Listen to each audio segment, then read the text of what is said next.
So when we negotiate these agreements, we try to promote the entry of our services, the increased transparency of our services, and improve the competitiveness of our services through these 4 modes. We've talked about 3 of them.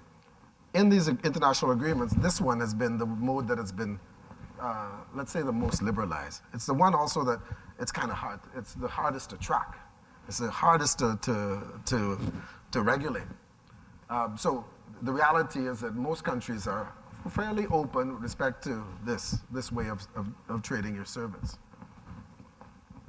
This way too, mode 2 too also. Most countries, very few countries have restrictions on this.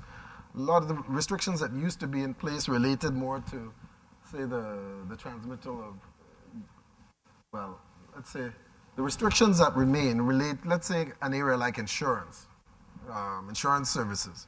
Some countries have restrictions on the ability of their nationals to access insurance services in another country, particularly health insurance. It applies in a lot of areas. But so but again here, very few restrictions. In investment, you get a little bit more sensitivity.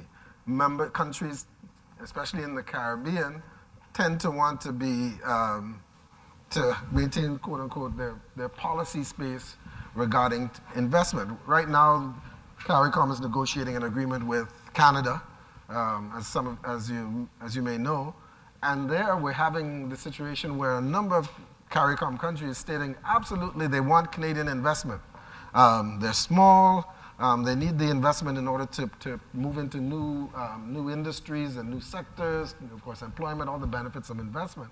But as the Canadians point out to us, their offer with respect to this mode or investment doesn't match their rhetoric. So they still want to maintain a lot of restrictions on the kind of presence that a firm might have. So they might say that you'll need to do a joint venture or in a particular sector, or 30% of the directors have to be nationals in a particular sector, or you need to employ a certain number of people if you invest in a particular sector. And those are the kind of restrictions that are in place with respect to investment, to mode 3, establishment, commercial presence, however you want to call it. But the most restrictions that we find relate to this mode, mode 4. And that relates to Larry Placide traveling to Barbados to provide services to the Barbados Industrial Development Company. I need to go there for 3 weeks or so, or 3 weeks over a period of 2 months in order to provide this service. And that's probably not a good example. Let's say Larry Placide trying to provide those services to French Guyana. I'll have to go to French Guyana. I'll need a visa to get there, yeah? That one's not included. And we don't negotiate away visas in trade agreements. But I'll need a visa to get there. I might need some kind of work authorization. If I want to do, depending on the kind of service I'll need to do and how long I'll need to be there, I might need to make to show certain capabilities. So, I might need to show membership in an association, let's say, for an example, in order to provide the service there. This is sensitive to member states, to countries naturally, because you're dealing with employment. In these negotiations, in these agreements, we're not negotiating your entry into a market. So we're not generally saying that after we negotiate an agreement with Canada on trade and services, it means you're going to be able to go to Canada and live and work. That's not what we're saying. We're saying we're doing that at another level within the region, but when we move Canada, Europe, whoever else we negotiate a services agreement with, it's unlikely to involve that ability to actually go and work. What it does cover is your ability to work temporarily, to go to a country temporarily to provide a service. Now, temporary could mean anywhere from a couple days to a couple years. Most countries, and depending on the way you're providing the service, they link the access or the length of access to the completion of a project. So in the construction sector, like surveying, you might need to be somewhere for 6 months. I'll likely need to be somewhere for 6 days. But into the same market, we try to negotiate to ensure that you will be able to be there for the 6 months in order to allow you to complete your project. Sometimes even within CARICOM, I mean, I'm a Rotarian, as you know, and we have an annual leadership training conference. In fact, it's next week in Martinique this year. And as a district leader, I have been taking training programs to Rotarians across the region. So we'll regularly travel with a suitcase full of training manuals, slides, workbooks, you name it. And a couple of years ago, we were in Grenada, got the 3rd degree at Customs and Immigration there. They were really skeptical that I wasn't selling a product, even though everything in the literature talked about community service and what have you. I had the same experience in Barbados and Antigua. Those 3 in particular were really very disbelieving of the fact that even though I was only there for a couple of days and it was clearly a training program, that I wasn't trying to get business and I wasn't sort of, I don't know, taking it from the mouths of the poor people on the island or something. So I don't think we've quite matured yet in understanding within CARICOM. I mean, if you try and get into Barbados, they always treat you like a leper anyway. But how the different island states react to trainees in particular, I think, coming in to say, we're the experts, we're going to be teaching the locals. I think there is still a resistance to that, regardless of agreements. Yeah, absolutely. We find that, and our members, and when we interact with traders, they tell us that. Actually, I wanted to add to what I was saying. Because what a lot of countries are doing now is they're looking for that transfer of knowledge. So if I'm coming in and my skill is something that the country has not developed, you find that in the context of local content, they're looking for that transfer of knowledge. So they want you to come in, train their people, and then move on. And their people will have the capacity in terms of what you're saying. So how do you manage that? Because if I'm coming, and this is how I make my money, I don't want to just give away all my knowledge. So I think one of my questions today would be, how do I manage that in all that, in that context? In your field, it's kind of difficult because you're a management consultant, and by nature you're giving some of your head to your client. So I mean, of course, if you have a proprietary process in developing your interventions, you certainly don't need to share that, and it's not required for you to share that. But depending on the service, I mean, some of that is unavoidable.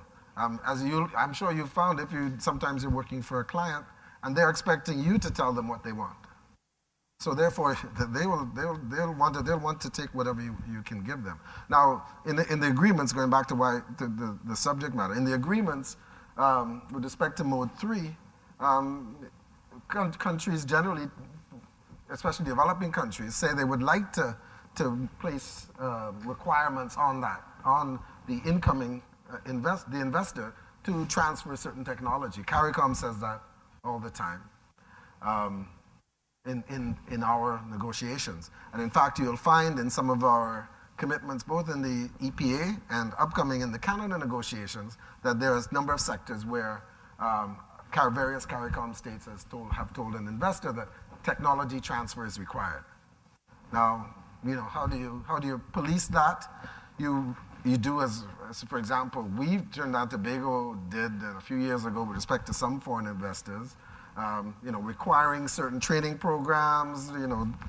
Lara probably has experience with some of that, some of those requirements that a receiving country can place on an investor in order to do business there. It's accepted. The Bahamas. In Nassau, then, Lara. When were you there last? Well, I was on a cruise. Oh, okay. In the Bahamas, in Nassau, how many islands? But Nassau is the one where the capital is. There's a huge project being built by the Chinese. It's called Bahama. The value is something like, $25 billion. They're building 6 luxury resorts. They're building all kinds of related tourism amenities. And one of the issues there is just the involvement of local architects, local engineers, and the Chinese have done, and the Bahamas government requires all investors to sign an agreement and you can access the agreement, and it says exactly what the Chinese company is supposed to do in these particular areas. It's supposed to seek to hire certain engineers, seek to provide training to this level of the construction sector, to a value of so and so over a period of years. Is that true? Huh? This is Mike. The energy sector, in terms of, if you're looking at the local content, is really, there's a gap. And that gap really exists in terms of we have a lot of services that we provide. And those services can actually be sourced outside of Trinidad and Tobago at more competitive prices and with better values in terms of technology and knowledge and a host of other factors. So for us here in Trinidad, we actually need to look at, aside from services, can we get into the sector a little more deeper? Because if you go back to the history of the sector, you'd see that we were actually involved in exploration and production from the history. Yes. And we've moved away from that, and we're now looking, and the Minister of Energy has articulated that, because I was at the Energy Lecture Series on Saturday morning, and he's articulated that we need to go back into that, basically. Right. But again, coming back to it, and he talked about the local content chamber. There's some politics taking place because the energy chamber itself is not represented in the manner it's supposed to. Again, the local content chamber, and they have people who are sitting on both sides of the fence. So you have some challenges there. And I think one of the problems with our society is that we tend to forget the national view and what is in the best interest of the country. And that's just my opinion. But we really need to start looking at what is in the best interest of Trinidad and Tobago. So you're talking about return on investment. Hey, if I'm going to invest in the energy sector, I'm looking for that return on that investment. Right. And at the end of the day, if I'm bringing in concepts and knowledge and technologies that could benefit the sector, then obviously I want systems, policies, legislation that would favor me. That's what's happening. So that's what I'm seeing. So far, I may be wrong. Yes. But that's some of the challenges that we as entrepreneurs need to be cognizant of what's taking place in the environment. Yeah, absolutely. And whether this organization has been more successful than the other, the point is it's much better to agitate in this regard if you're a member of an organization. I think generally in the region, what we found in the construction sector, we've done a really poor job of this, of involving local content. And even as we go through the region in other countries in the tourism sector, you travel and the level of involvement is so low at any kind of value-added level. Well, I just want to add, I think in some ways we do have a good local content component. The problem is the quality of that local content and the amount of nepotism. So there may be local content, but it's always, the favored son or nephew or next door neighbor that really isn't qualified to do the work. So I think we're actually probably, if you look at it purely statistically, we're probably doing quite well on local content, but the quality and the whether those individuals are actually suitable for doing the work and have passed through a transparent tendering or procurement process, that's where we generally fall down. And I know construction is one of the big problems, even in the state enterprises. I mean, we do a lot of recruiting for firms who foreign firms who are looking to hire locals, and they're required to run ads in the newspaper, register with the Ministry of Labour, and they will tell us that they've already been told who to hire, but they have to run the ad as a matter of PR. But the minister's already told them who's going to get the job. So there is somebody local, it just happens to be the minister's niece or whatever. So, yeah, another issue. We've been talking about the right to regulate, really, and the General Agreement on Trade and Services that came out of the discussions of the WTO had this as one of its main elements. Countries absolutely have the right to regulate what happens internally. The agreements that we negotiate don't negotiate that away. In fact, I would argue that the agreements that we negotiate don't even negotiate away the regulations that are there. Largely what they do is to make countries declare the regulations that are there and adhere to those regulations. Now, depending on how we negotiate the agreement, top-down, bottom-up, as we say, positive or negative list. Some regulations remain, but the main point is that the regulations generally aren't negotiated away. We're having the discussions with Canada right now. One of the big issues is how we're going to liberalize, and they're saying that let's do it this way because it's a better situation for an economic operator. They know exactly what will apply to them. But that doesn't mean that necessarily the Canadian market in energy services is going to be any more open to us. What it does mean is that our economic operators seeking to operate in energy services in Canada can be sure that this is the only requirement, that a requirement that Canada lists is the only requirement that is applicable to their particular service. In financial services, your company, sorry, I can't see your name. Stefan. So financial services, of course, is an area that's very highly regulated throughout the world. And I wouldn't expect that as a result of these negotiations with Canada, you're going to see a lot of new entry into Canada as a result. But what it will do is to clarify the rules that apply. And one of the fears that other persons in your sector have when negotiating not only with Canada but with Europe is that we're opening up our financial services sector, per se, to cross-border trade where the service crosses the border but the individual doesn't, so out of the reach of regulators. And one of the things that we found in discussions with Canada, and I hope the member states understand this, is that the cross-border trade is just as troubling to Canada as it is to us. And in fact, the cross-border restrictions or regulations that Canada has in place, they aren't going to go, and they're not asking us to eliminate our cross-border regulations either.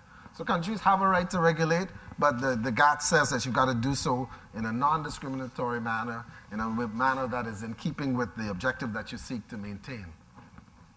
The GATT also says that we can negotiate economic integration agreements or regional trade agreements. And that was critical, particularly for developing countries like the Caribbean. We wanted to ensure, and this was an area where Trinidad and Tobago and, in fact, Latin America was very heavily involved in the negotiation of the GATTs. We wanted to ensure that we could continue to negotiate agreements between ourselves that allow us to provide a higher level of treatment to nationals of countries within our area than the rest of the world, because the commitments at the WTO apply to all the 160-something WTO members, and we wanted these EIAs or RTAs ensure that we can do something like the CSME, for example, and offer benefits of Caribbean nationals that aren't available to, say, a Chinese national. At the same time, that's really all that we've done. And other than the EPA is a good example of an agreement of this type that doesn't quite go as deep as the Caribbean single market economy, but it does provide benefits that aren't available to the rest of the WTO. These agreements, the GATTs also talk about national treatment, so you need to be treated just as if you're selling your financial services to the UK, you're supposed to be treated according to their commitments, this exactly as a UK national is treated, providing a like service, a similar service, and in similar circumstances.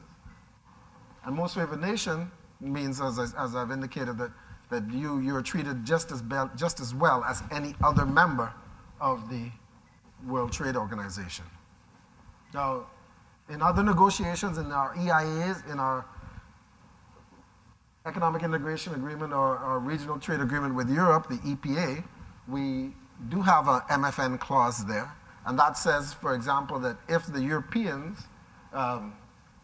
if the Europeans, say, provide in their agreement with Canada for better treatment for surveying than what they've accorded us, then we have opportunity to ask for that same kind of treatment.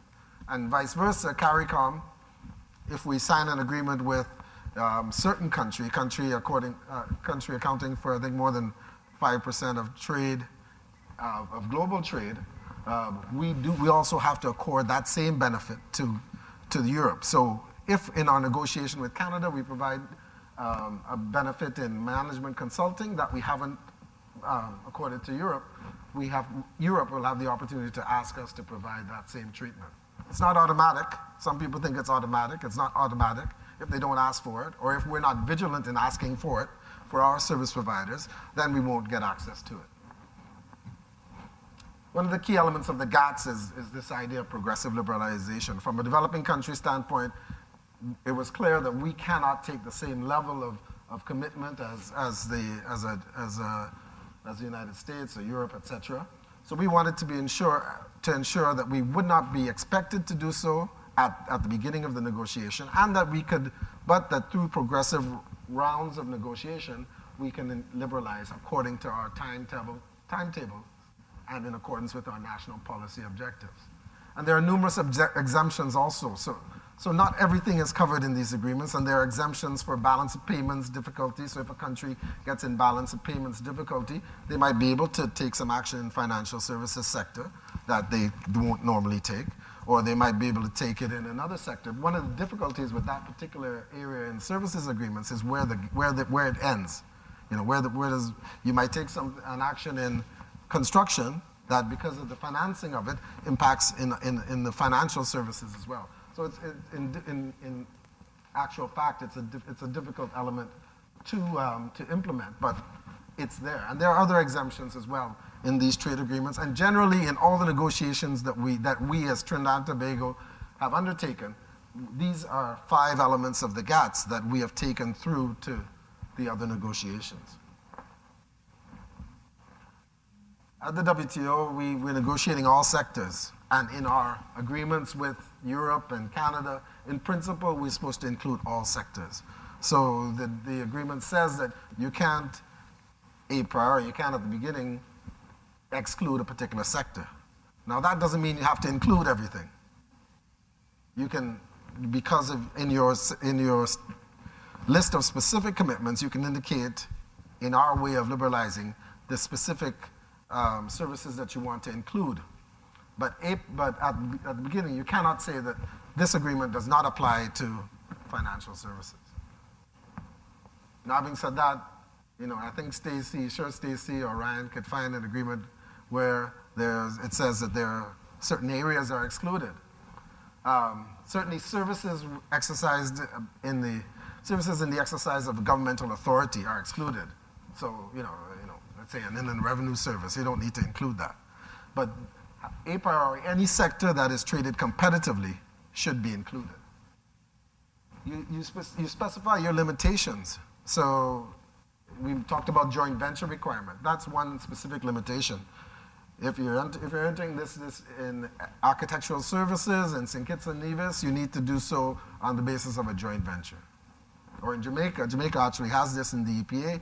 You need to, if you're doing architectural services in Jamaica, you need a joint venture would be preferred than another venture. Now, again, in reality, the Spanish firms that have established huge hotels in Jamaica haven't been required to comply with this requirement. So we put in these agreements specific limitations and also what is called horizontal limitations. So these are limitations such as the requirement of a work permit. That's a horizontal. So all CARICOM has in the WTO a statement that in order to provide a service as a foreigner, you may be required to acquire a work permit. Some CARICOM countries have also specific requirements relating to an investment, certain types of licenses that are required. And that applies to all sectors, irregardless, as I say. So we talk about the limitations on market access. This is probably a bad example drawn from Trinidad and Tobago's list, where we've indicated that with respect to all the modes, let's try this. With respect to all the modes, we have no limitations with respect to mode 1, 2, 3, 4 on market access. So your ability to enter a market, also your ability to conduct your business within the market after you're entered in any of these areas. This is how a GATT schedule looks. And it's easy to go to WTO.org and search for Trinidad and Tobago's schedule, or if you're looking at a particular market where we don't have a trade agreement, to look at their schedule and see with respect to financial services, these are the requirements these are the limitations that they place on my ability to trade in that market through these modes. Actually, this is the website where you can go. I'd actually recommend that if you're interested, that you go to this website, and there you have access to all the WTO schedules, but also it's got some great information about services in general, the way that services are traded. It has also statistics on trade, so you can see, generally what kind of competition perhaps you might have in a particular service sector, in a particular market, and you can adjust your search for types of specific economies, developing countries, Caribbean countries, countries above a certain GDP, etc. You can refine your search accordingly and get information on any number of countries at the same time. So if you're thinking of Latin America, it's easy to identify the Central American countries, for example, and see what they do in a particular service, and surveying or financial services, management consulting, etc. You can zero in on that there. And we talked a lot about the CSME. And in a real sense, for the CSME, it really is, as Lara said, a case of unfinished business. But having said that, it's the best thing we got. And it's actually pretty good when you look at what happens externally. In interactions with us at the negotiating level, it's interesting that, particularly, let's say, when we were negotiating the free trade area of the Americas, a number of Latin American countries in particular were very interested in what our experiment, let's call it that, in establishing the CSME, because it seemed to them to be a way that they could seek to expand their economies as well and meet some of these same objectives as the CSME has: economic development, to raise standards of living and work, to move towards full employment, to expand trade, to provide more leverage in negotiations with other countries.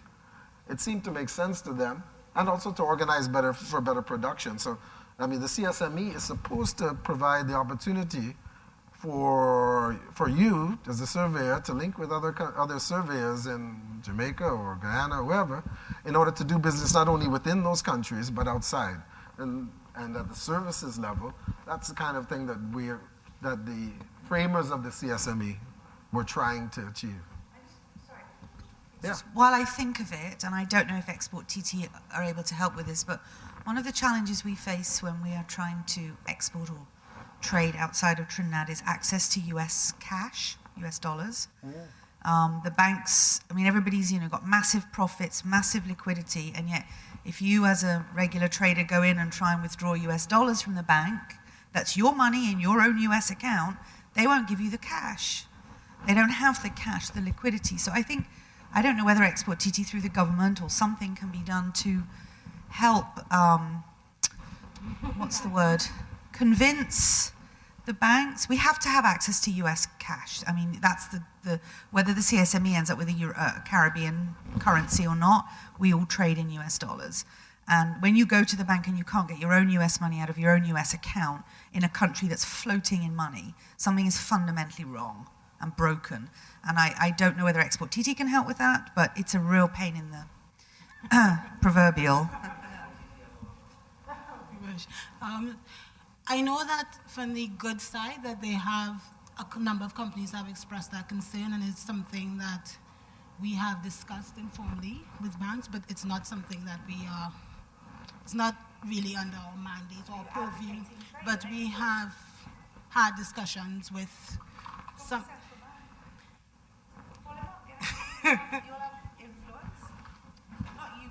Not that much influence, unfortunately, but it is something for goods. It is something for goods that they have looked at. There's services too.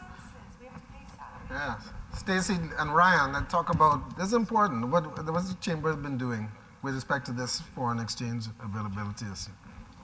Oh, well, we've had a number of consultations. We've been reaching out to the members to find out exactly how serious the foreign exchange issue is.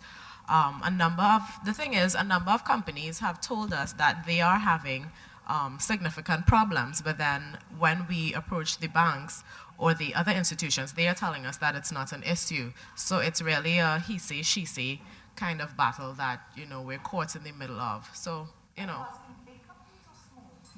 mostly big companies. No, that's the thing. The companies are saying that they do have problems, that there is a shortage. But then when we approach the banks and whatnot, they're saying that's not the issue on their side. Yeah. But that's it. So, yeah. Ryan, TTCSI done anything?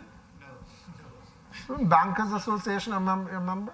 You need to take this back and see whether you guys can do anything with respect to the availability of foreign exchange. Today's market is too agile for you to have to wait a week to get your money. Good morning, everybody. Hi, morning. Your name is? I'm Yvonne McLean Roberts. I've had decades of this experience.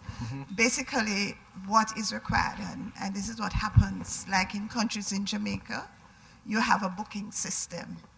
The moment you begin to formalize the process, then you are saying we have a problem. So I have seen it not only now. It happened some time ago, about 2007, here again. Yeah. So do you think we're moving towards that? It should happen in arrangement Trinidad. here? It should not happen in Trinidad. There's some new requirements by the central bank, new process for releasing foreign exchange to banks here. Those would cover basic money laundering. I can appreciate, and the problem is going to become even more acute because Trinidad is so near to Venezuela. And what happens in economies like that, you have major capital flight.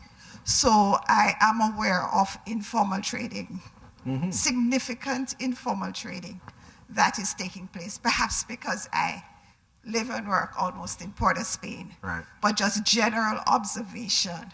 I find Charlotte Street is the pulse of the economy, whether people want to know or not. And the number of shopping Venezuelans has just 10 times, 20 times over.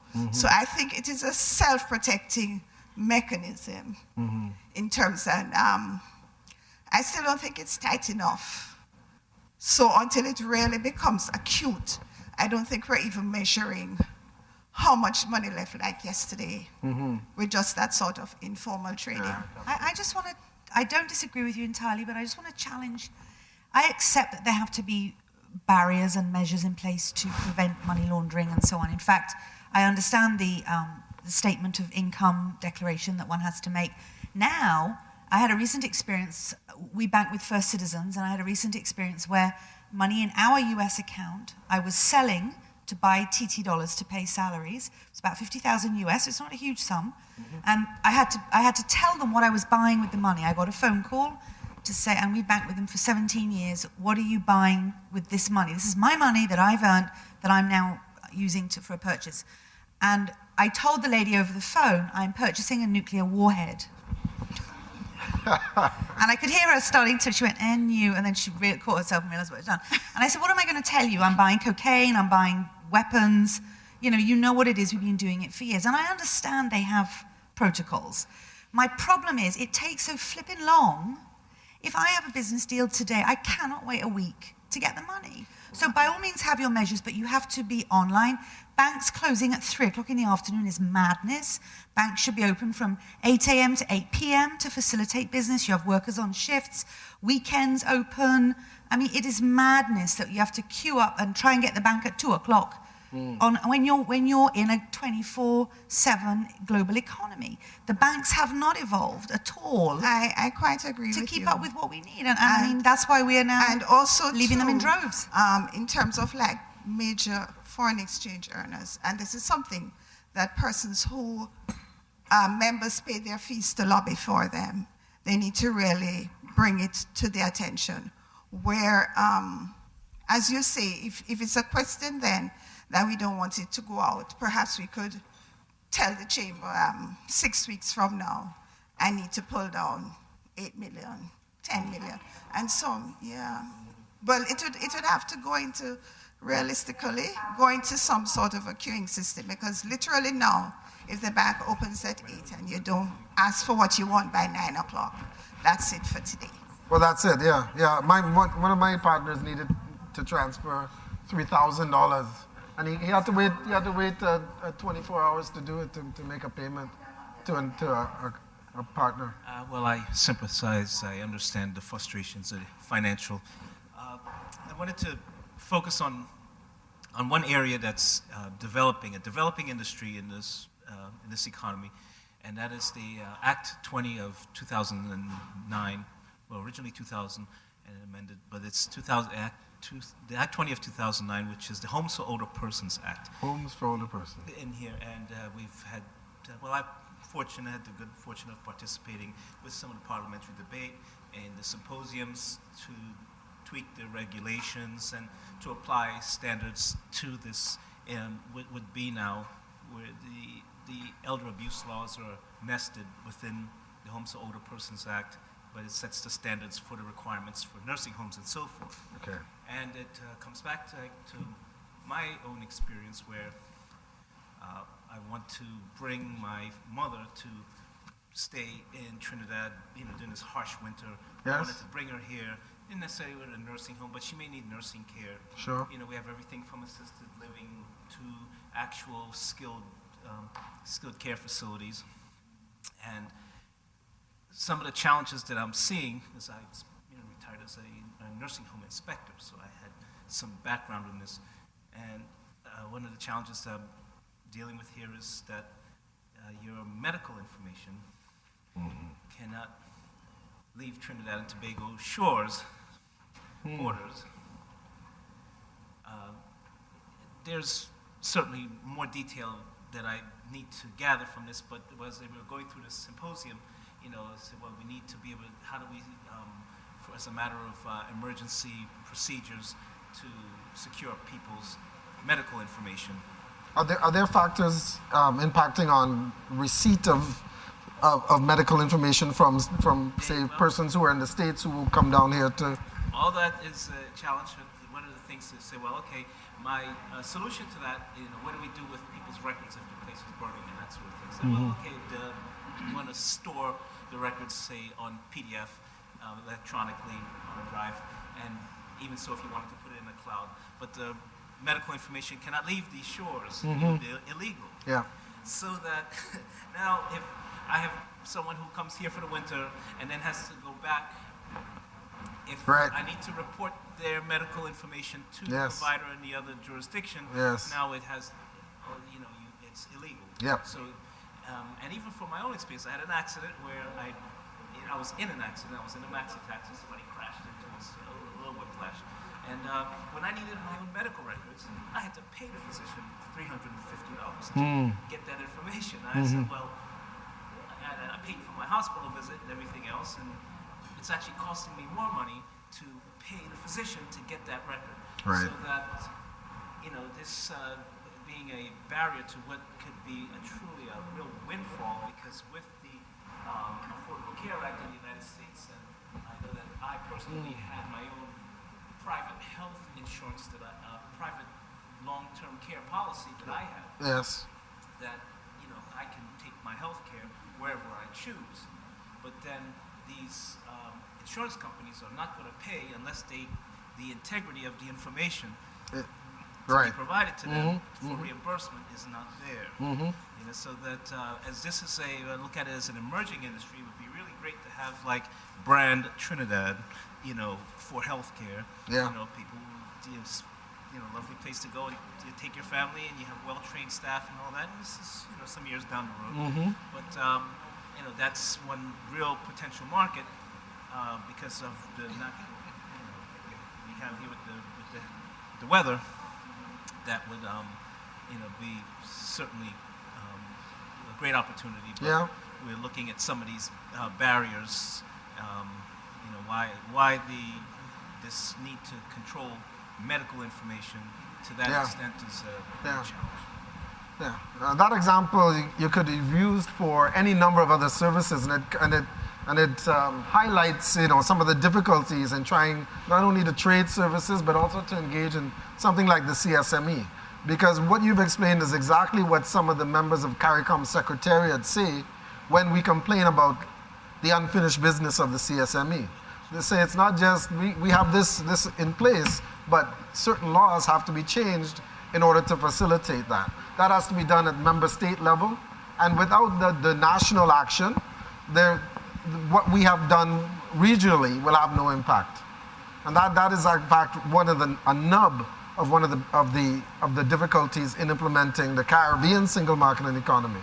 And you've talked about one that impacts on our ability to trade certain services. So it's more than just to have an arrangement or an agreement, but you need to put in place the other related laws and supporting actions in order to support the trade. And when we talk about the EPA, maybe we could take a break until the rain stops.